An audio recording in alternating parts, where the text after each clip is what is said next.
Hello മക്കളെ, അപ്പോൾ എൻ്റെ മക്കളെല്ലാവരും ഇപ്പോൾ +2 എത്തിയില്ലേ? ഒഫീഷ്യൽ +2 സ്റ്റുഡൻസ് ആയി കഴിഞ്ഞു. അപ്പോൾ +2 ബയോളജിയിൽ നമുക്ക് എന്തൊക്കെയാണ് പഠിക്കാനുള്ളത്? പക്ഷേ എൻ്റെ കുട്ടികൾ നമ്മൾ ഓൾറെഡി നമ്മുടെ ഒരേ ബാച്ചിൽ ജോയിൻ ചെയ്തിട്ടുള്ള മക്കളായിക്കോട്ടെ, നമ്മുടെ ഓഫ്ലൈൻ ബാച്ചിൽ ജോയിൻ ചെയ്ത മക്കളൊക്കെ ആണെങ്കിൽ നിങ്ങൾ ഓൾറെഡി നമ്മുടെ ബയോളജിയൊക്കെ സ്റ്റാർട്ട് ചെയ്തിട്ടുണ്ടാവും അല്ലേ? അപ്പോൾ അതല്ലാതെ നിങ്ങൾക്ക് എന്തൊക്കെയാണ് ജസ്റ്റ് ഒരു ഓവറോൾ, ഇപ്പോൾ ബാച്ചിൽ ജോയിൻ ചെയ്ത മക്കളായാലും അതല്ല ഒത്ത മക്കളാണെങ്കിലും നിങ്ങൾക്ക് എന്തൊക്കെയാണ് നമ്മൾ ബയോളജിയിൽ പഠിക്കാനുള്ളതെന്ന് അറിയണ്ടേ? അപ്പോൾ അതാണ് ഈ ഒരു വീഡിയോയിൽ മിസ് ഡീറ്റെയിൽ ആയിട്ട് പറയാൻ പോകുന്നത്. അപ്പോൾ നമുക്ക് ടോട്ടൽ ആദ്യം 16 ചാപ്റ്റേഴ്സ് ഉണ്ടായിരുന്നു. നിങ്ങളുടെ ഭാഗ്യത്തിന് എന്താണ് 3 ചാപ്റ്റർ ഡിലീറ്റ് ചെയ്തു. 3 ചാപ്റ്റർ എന്താണ് ഡിലീറ്റ് ചെയ്തു. അപ്പോൾ ഇപ്പോൾ നിങ്ങൾക്ക് ആകെ 13 ചാപ്റ്റേഴ്സാണ് പഠിക്കാനുള്ളത്. അപ്പോൾ 13 ചാപ്റ്റേഴ്സാണ് എൻ്റെ മക്കൾക്ക് പഠിക്കാനുള്ളത്. ഓക്കെ, അപ്പോൾ ആ 13 ചാപ്റ്റേഴ്സ് ഏതൊക്കെയാണ് ആൻഡ് അതിൽ എന്തൊക്കെയാണ് ഉള്ളത് എന്ന് നമ്മളത് ഡീറ്റെയിൽ ആയിട്ട് നോക്കും. സോ ഫസ്റ്റ് തന്നെ ഒരു ബേസിക് ചാപ്റ്ററാണ് നമ്മളുടെ ഈ ഒരു +2ൽ നിങ്ങൾക്ക് ഇൻട്രസ്റ്റിംഗ് ആണ് നമ്മളുടെ ഫസ്റ്റ് യൂണിറ്റ്, അതൊരു സംശയമില്ല. കാരണം ഫുൾ റീപ്രൊഡക്ഷനാണ്. അപ്പോൾ റീപ്രൊഡക്ഷനെ കുറിച്ച് പറയുന്ന സമയത്ത് നിങ്ങളുടെ ഈ ഒരു പ്രായത്തിൽ പ്രത്യേകിച്ച് ഭയങ്കര ക്യൂരിയസ് ആയിട്ടിരിക്കും അല്ലേ? നിങ്ങളിപ്പം ഹ്യൂമൻ റീപ്രൊഡക്ഷൻ ആണെങ്കിലും ഒക്കെ നിങ്ങൾക്ക് ഇങ്ങനെ അറിയണം എന്ന് ആഗ്രഹിച്ചിരിക്കുന്ന കുറേ കാര്യങ്ങളുണ്ടാവും. അപ്പോൾ നിങ്ങളുടെ പ്രായത്തിൽ മിസ്സിനും കുറേ ക്യൂരിയോസിറ്റി ഉണ്ടായിരുന്നു എന്തൊക്കെയാണ് സംഭവങ്ങൾ എന്ന് അറിയാൻ വേണ്ടിയിട്ട്. ഓക്കെ, അപ്പം അതെല്ലാം നമ്മൾ ഇപ്പം മെയിൽ ആയിക്കോട്ടെ ഫീമെയിൽ ആയിക്കോട്ടെ നമ്മളുടെ ബോഡിയിലുള്ള റീപ്രൊഡക്റ്റീവ് ഓർഗൻസ് അല്ലെങ്കിൽ റീപ്രൊഡക്ഷൻ്റെ ഫേസസ് അല്ലെങ്കിൽ നമ്മൾ എന്തൊക്കെ കെയർ ആണ് ചെയ്യേണ്ടത്, ഇങ്ങനത്തെ എല്ലാ കാര്യങ്ങളും നമുക്കിവിടെ ഡീറ്റെയിൽ ആയിട്ട് തന്നെ പഠിക്കാനുണ്ട്. നിങ്ങളുടെ പ്രായത്തിലുള്ള മക്കൾ തീർച്ചയായിട്ടും അറിഞ്ഞിരിക്കേണ്ടതാണ്. ഓക്കെ, അതുകൊണ്ട് തന്നെയാണ് ഈ ഒരു +2 യൂണിറ്റിൽ തുടക്കത്തിലെ യൂണിറ്റ് തന്നെ ഇത് വെച്ചിരിക്കുന്നത്. സോ ഫസ്റ്റ് നമുക്ക് പഠിക്കാനുള്ളത് നമ്മളുടെ sexual reproduction in flowering plants ആണ്. ഫ്ലവറിംഗ് പ്ലാന്റ്സ് എന്ന് പറയുമ്പോൾ നിങ്ങൾ ഓൾറെഡി പ്ലാന്റ് കിങ്ഡം പഠിച്ച ആൾക്കാരാണ്. ആൻജിയോസ്പേംസ് അല്ലേ? ആൻജിയോസ്പേംസിൻ്റെ റീപ്രൊഡക്ഷൻ എങ്ങനെയാണ്, ഫ്ലവറിംഗ് പ്ലാന്റ്സിൻ്റെ റീപ്രൊഡക്റ്റീവ് ഓർഗൻസ് എന്തൊക്കെയാണ്, അവരെങ്ങനെയാണ് റീപ്രൊഡ്യൂസ് ചെയ്യുന്നത്, ഓക്കെ, അവരെങ്ങനെയാണ് ഗാമീറ്റ്സ് ഉണ്ടാക്കുന്നത്, ഇതെല്ലാമാണ് നമ്മൾ ഈ ചാപ്റ്ററിൽ പഠിക്കുന്നത്. അതാണ് നമ്മളുടെ ഒന്നാമത്തെ ചാപ്റ്റർ എന്ന് പറയുന്നത്. ദെൻ നമ്മൾ രണ്ടാമത്തെ ചാപ്റ്റർ വരുന്നത് ഹ്യൂമൻ റീപ്രൊഡക്ഷനാണ്. രണ്ടാമത്തെ ചാപ്റ്റർ ഹ്യൂമൻ റീപ്രൊഡക്ഷൻ. അപ്പോൾ റീപ്രൊഡക്ഷൻ ചെയ്യണമെങ്കിൽ ആദ്യം റീപ്രൊഡക്റ്റീവ് ഓർഗൻസ് വേണം. അപ്പോൾ സെക്ഷൽ റീപ്രൊഡക്ഷൻ ആണല്ലോ, അപ്പോൾ ഒരു മെയിലും ഫീമെയിലും വേണം. മെയിൽ 6 ഓർഗൻസ് ഉണ്ട്, ഫീമെയിൽ 6 ഓർഗൻസ് ഉണ്ട്. അവിടെ എങ്ങനെയാണ് ഗ്യാമേറ്റ്സ് ഫോം ചെയ്യുന്നത്, എങ്ങനെയാണ് ഈ ഗ്യാമേറ്റ്സ് ഫ്യൂസ് ചെയ്യുന്നത്, എങ്ങനെയാണ് ഒരു സൈഗോട്ട് ഉണ്ടാകുന്നത്, അതെങ്ങനെയാണ് ഡെവലപ്പ് ചെയ്ത് ഒരു എംബ്രിയോ ആയിട്ട് മാറുന്നത്, അതെങ്ങനെയാണ് പുറത്ത് വരുന്നത്, ഒരു വളരെ എന്താ പറയുക ഒരു അത്ഭുതകരമായ ജേണിയാണ്. കാരണം നമ്മളുടെ ശരീരത്തിലാണ് ഇതൊക്കെ സംഭവിക്കുന്നത് എന്നും നമ്മളുടെ ശരീരത്തിലൂടെ ഒരു പുതിയ ജീവൻ ഉണ്ടായി വരുന്നത് വളരെ എന്താണ് ഒരു അടിപൊളി സംഭവമാണ്. നമ്മളുടെ നേച്ചർ ഇത്ര അടിപൊളിയാണെന്നുള്ളത് നമ്മൾ ഇവിടെ ചിന്തിക്കും. ഓക്കെ, ദെൻ കംസ് അതിൻ്റെ ഒരു തുടർച്ചയായിട്ടുള്ള ചാപ്റ്ററാണ് നമ്മുടെ റീപ്രൊഡക്റ്റീവ് ഹെൽത്ത്. നമ്മൾ ഈ ഒരു റീപ്രൊഡക്ഷൻ്റെ സമയത്തിലേക്ക് വരുന്ന സമയത്ത് ഇപ്പോൾ നമുക്ക് എപ്പോഴും എല്ലാ പോപ്പുലേഷൻസും നമുക്ക് എന്ത് ചെയ്യേണ്ട, നമുക്ക് പ്രഗ്നൻസിയിലേക്ക് എത്തേണ്ട എന്നുള്ളൊരു ഇതുണ്ടാവും അല്ലേ? നമ്മൾ അതായത് ഇപ്പോൾ കുഞ്ഞുങ്ങൾ വേണ്ട, 2 വർഷം കഴിഞ്ഞിട്ട് മതി. അപ്പോൾ നമ്മൾ എന്തൊക്കെയാണ് ചെയ്യേണ്ടത്, എന്തൊക്കെ മെഷേഴ്സാണ്, സേഫ്റ്റി മെഷേഴ്സാണ് നമ്മൾ എടുക്കേണ്ടത്, അല്ലെങ്കിൽ നമ്മൾ ഒരു അൺപ്രൊട്ടക്റ്റഡ് ആയിട്ടുള്ള സെക്ഷൽ കോൺടാക്റ്റിൽ വരുന്ന സമയത്ത് നമുക്ക് എന്തൊക്കെ അസുഖങ്ങൾ നമുക്ക് കിട്ടും, സെക്ഷലി ട്രാൻസ്മിറ്റഡ് ഡിസീസസ്, അത് വരാതിരിക്കാൻ നമ്മൾ എന്തൊക്കെ ശ്രദ്ധിക്കണം. ഓക്കെ, ഇനി കുഞ്ഞുങ്ങളില്ലാത്ത കപ്പിൾസിനെ കുറിച്ച് നിങ്ങൾ കേട്ടിട്ടുണ്ടാവും അല്ലേ? പല കാരണങ്ങൾ കൊണ്ടാവാം. അപ്പോൾ അവർക്ക് എന്തൊക്കെ ടെക്നിക്സ് ഇന്ന് അവൈലബിൾ ആണ്, നമ്മുടെ മെഡിക്കൽ ഫീൽഡ് അഡ്വാൻസ്ഡ് ആയതുകൊണ്ട് തന്നെ എന്തൊക്കെ ടെക്നിക്സ് അവൈലബിൾ ആണ് നമ്മൾക്ക് ഒരു കുഞ്ഞുങ്ങളില്ലാത്ത കപ്പിൾസിന് കുഞ്ഞുങ്ങളുണ്ടാവാൻ വേണ്ടിയിട്ട്. അതെല്ലാമാണ് നമ്മൾ ഈ ചാപ്റ്ററിൽ പഠിക്കുന്ന ഒരു കുഞ്ഞ് ചാപ്റ്ററാണ്. ഓക്കെ, പിന്നെ നമ്മളുടെ നെക്സ്റ്റ് യൂണിറ്റാണ് ഹൈലി വെയിറ്റേജ് ഉള്ള ഒരു യൂണിറ്റുള്ള ചാപ്റ്ററാണ് പ്രിൻസിപ്പിൾസ് ഓഫ് ഇൻഹെറിറ്റൻസ്. നമ്മളുടെ 4ാമത്തെ ചാപ്റ്ററാണ്. അപ്പോൾ ഇതിൻ്റെ ഒരു തുടക്കം നമ്മൾ 10ാം ക്ലാസ്സിൽ പഠിച്ചിട്ടുണ്ട്. നമ്മൾ അൺട്രാവലിംഗ് ജെനറ്റിക് മിസ്റ്ററീസ്, ഇടപിരിയുന്ന ജനിതക രഹസ്യങ്ങൾ അല്ലേ?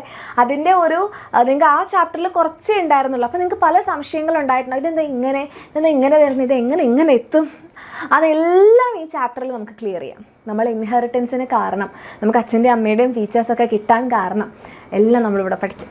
ആൻഡ് നമ്മളുടെ 5ാമത്തെ ചാപ്റ്ററാണ് very important chapter, molecular basis of inheritance.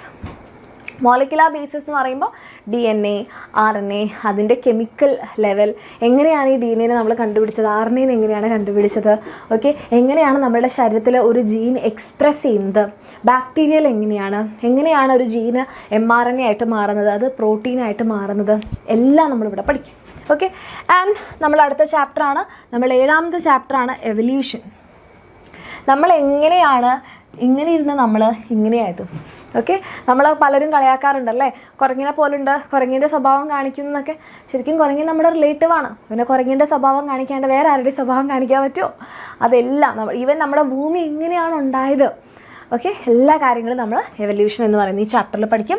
Then comes നമ്മളുടെ 8ാമത്തെ chapter human health and diseases. Human health and ഡിസീസസിലേക്ക് വരുന്ന സമയത്ത് നമ്മൾക്ക് അസുഖങ്ങൾ വരുന്നല്ലേ, നമ്മൾ 10ാം ക്ലാസ്സിൽ പഠിച്ചിട്ടുണ്ട് കീപ്പിംഗ് ഡിസീസസ് അവേ. അപ്പോൾ ആ അസുഖങ്ങളുടെ തന്നെ കുറച്ചുകൂടി ഡീറ്റെയിൽഡ് ആയിട്ടുള്ളതും കുറച്ചധികം അസുഖങ്ങളും അതിൻ്റെ കാരണങ്ങളും അതിൻ്റെ പാത്തജൻസും എല്ലാം നമ്മൾ എന്ത് ചെയ്യും, ഈ ചാപ്റ്ററിൽ പഠിക്കും. ദെൻ നമ്മൾ 9ാമത്തെ ചാപ്റ്റർ, ഇതൊരു രസമുള്ള ഒരു കുഞ്ഞു ചാപ്റ്ററാണ്, നല്ല രസമുള്ളൊരു ചാപ്റ്ററാണ്. നമ്മുടെ മൈക്രോ ഓർഗാനിസംസ് അല്ലെങ്കിൽ ബാക്ടീരിയ, ഫംഗസ് എന്നൊക്കെ കേൾക്കുമ്പോൾ തന്നെ നമുക്ക് പേടിയാണല്ലേ, ഈ അസുഖം ഉണ്ടാക്കുന്ന ആൾക്കാർ. പക്ഷേ ഇവരില്ലെങ്കിൽ നമുക്ക് ജീവിക്കാൻ പറ്റില്ല എന്നുള്ളൊരു സത്യം നമ്മൾ ഈ ചാപ്റ്ററിലാണ് മനസ്സിലാക്കാൻ പോകുന്നത്.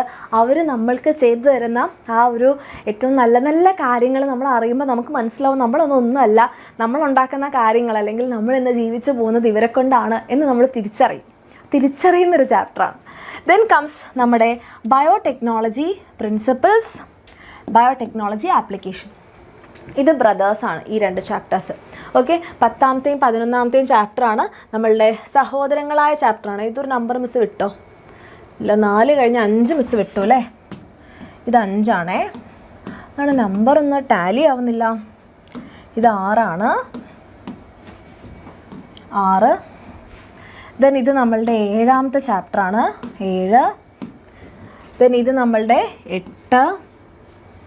ആൻഡ് ഇത് നമ്മളുടെ 9ാമത്തെ ചാപ്റ്ററാണ്, principles.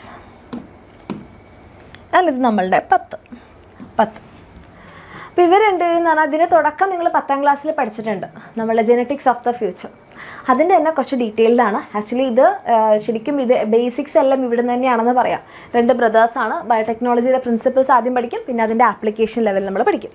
Then comes organism and population. നമ്മുടെ ജനസംഖ്യ കൂടിക്കൊണ്ടുവരികയാണ്. ആ ജനസംഖ്യ കൂടിക്കൊണ്ടുവരുന്ന നമ്മുടെ ഈ പോപ്പുലേഷനിൽ എന്തൊക്കെ ഇൻറ്ററാക്ഷൻസ് ആണ് നടക്കുന്നത്, ആൻഡ് ഏതൊക്കെ ജീവികൾ ചേരുമ്പോഴാണ് അതൊരു പോപ്പുലേഷൻ ആണോ, അതൊരു കമ്മ്യൂണിറ്റി ആവുന്നത്, എന്താണ് നമ്മുടെ പോപ്പുലേഷൻ കൂടാനുള്ള കാരണം, എല്ലാം നമ്മളിവിടെ പഠിക്കും. പിന്നെ വരുന്നതാണ് നമ്മളുടെ ബയോഡൈവേഴ്സിറ്റി ആൻഡ് കൺസർവേഷൻ. നമുക്കിപ്പം നമ്മുടെ ചൂട് ആലോചിച്ചാൽ മതി അല്ലേ, നമ്മുടെ ചൂട് ഇങ്ങനെ കൂടിക്കൊണ്ടുവരികയാണ്. അപ്പോൾ ഇങ്ങനെ ചൂടിൻ്റെ ശരിക്കും ടെമ്പറേച്ചർ ചിലപ്പോൾ സെയിം ആയിരിക്കും, പക്ഷേ ആ ഒരു ചൂടിൻ്റെ ഇൻറ്റൻസിറ്റി ഭയങ്കര കൂടുതലാണ്. അപ്പോൾ എന്തുകൊണ്ടാണ് നമ്മുടെ ബയോഡൈവേഴ്സിറ്റി നമ്മൾ കൺസേർവ് ചെയ്യാത്തത്? അതിനൊരു കാരണമാണ്. എന്തുകൊണ്ടാണ് നമ്മൾക്ക് ഇങ്ങനെ ചൂട് കൂടുന്നതെന്നൊക്കെ ഇതിൻ്റെ അകത്ത് ആൻസർ ഉണ്ട്. ദെൻ നമ്മുടെ ലാസ്റ്റ് ചാപ്റ്റർ ഇക്കോസിസ്റ്റം. നമ്മളൊക്കെ എല്ലാവർക്കും ഒരു ഇക്കോസിസ്റ്റം ഉണ്ടല്ലേ, നമ്മുടെ ചുറ്റുപാട്, നമ്മുടെ പരിസ്ഥിതി. അത് നമ്മൾ എങ്ങനെയാണ് ബാലൻസ്ഡ് ആയിട്ട് പോകുന്നത്, അല്ലെങ്കിൽ ഏതെങ്കിലും ഒരാളുടെ നാശം എങ്ങനെയാണ് മറ്റൊരാളെ ബാധിക്കുന്നത്, അത് നമ്മളുടെ സിസ്റ്റത്തിൽ എന്തൊക്കെ തകരാറാണ് വരുത്തുന്നത്, അങ്ങനത്തെ എല്ലാ കാര്യങ്ങളും നമ്മൾ ഇക്കോസിസ്റ്റത്തിൽ പഠിക്കും. ഓക്കെ, അപ്പോൾ അതോട് കൂടിയിട്ട് നമ്മളെ 13 ചാപ്റ്റേഴ്സ് നമ്മൾ പഠിച്ചു കഴിയും. ഓക്കെ, അപ്പോൾ ഇമ്പോർട്ടൻ്റ് ആണ് നമ്മളുടെ ഈ +2. കാരണം എന്തുകൊണ്ടാണെന്ന് പറഞ്ഞാൽ നല്ല വെയിറ്റേജ് ഉള്ള കുറച്ച് ചാപ്റ്റേഴ്സാണ്. +1 നിങ്ങൾക്ക് 19 ചാപ്റ്റർ ആണെങ്കിൽ ഇവിടെ 13 ഉള്ളൂ, പക്ഷേ ഉള്ളതൊക്കെ അത്യാവശ്യം നല്ല കനത്തിലാണ് തന്നിരിക്കുന്നത്. ഓക്കെ, അപ്പം വേഗം തന്നെ എൻ്റെ മക്കൾ പഠിച്ചു തുടങ്ങാത്തവരാണെങ്കിൽ തുടങ്ങുക. കാരണം ഒഫീഷ്യലി എൻ്റെ മക്കളെല്ലാവരും ഇപ്പോൾ +2 ആണ്. ഓക്കെ, അപ്പോൾ പഠിച്ചു തുടങ്ങേണ്ട സമയം കഴിഞ്ഞു. നമുക്ക് +2 ഇനി പ്രാക്ടിക്കൽ എക്സാമും കാര്യങ്ങളൊക്കെ ഉള്ളതാണ്. അപ്പോൾ ലേറ്റ് ആകുന്നതിനനുസരിച്ച് എല്ലാം കൂടി കലർന്നു. സോ അതിനൊരു ചാൻസ് വെക്കാതെ പഠിച്ചു തുടങ്ങാം. ഇനി നിങ്ങൾക്ക് എക്സാമിനൻ്റെ കൂടെ പഠിക്കാനാണെങ്കിൽ നമ്മൾ UYARE ബാച്ച് ഓൾറെഡി നമ്മൾ സ്റ്റാർട്ട് ചെയ്തിട്ടുണ്ട്. അപ്പോൾ ബാച്ചിൽ ജോയിൻ ചെയ്തിട്ട് മക്കളാണെങ്കിൽ നിങ്ങൾക്ക് താല്പര്യം ഉണ്ടെങ്കിൽ ജോയിൻ ചെയ്യാം, പഠിക്കാം. അടിപൊളിയായിട്ട് തന്നെ പഠിച്ച്